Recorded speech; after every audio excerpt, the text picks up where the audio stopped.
Okay, તમારું નામ? રાજેશભાઈ જસાણી, સદર બજાર, રાજકોટ, રાજધાની સિઝન સ્ટોર. શું કહેતો આ વખતે પતંગ દોરામાં શું નવું? પતંગ દોરામાં બસ આ યોગી મોદી નવું છે. બાકી આપણે જે ખંભાતની ને અમદાવાદની આવતી હતી એ પ્રમાણે અત્યારે જયપુરની આવે છે. જયપુરની ક્વોલિટી સારી છે એટલે લગભગ આવતા વર્ષે એ વધારે બજારમાં પતંગ દેખાશે.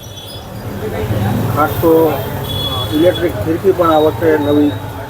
ના, ઇલેક્ટ્રિક ફિરકી ગયા વર્ષે આવી હતી પણ ગયા વર્ષે મોંઘી હતી.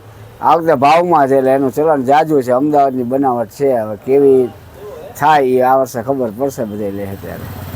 પતંગ દોરામાં કાંઈ ભાવ વધારો? આ એ 10% છે જે દર વર્ષે આવે છે, ટ્રાન્સપોર્ટેશન ને મજૂરી.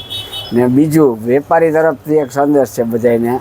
અમે લોકોએ નક્કી કર્યું કે જે 22 તારીખે રામ મંદિરનું ઓપનિંગની જે છે તો એ બધાને અમે રિક્વેસ્ટ કરી છે કે દીવડા જે મોદી સાહેબે કીધું દીવડા છે, ફટાકડા છે, ઓલી આપણે સિરીઝ છે એ બધા થોડું થોડું કરજો. મોટા હોય તો એની રીતે કરજો, નાના હોય તો ભલે થોડું 200ના ફટાકડા લઈને ફોડજો, પણ કાંઈક ને કાંઈક કરજો ખરા.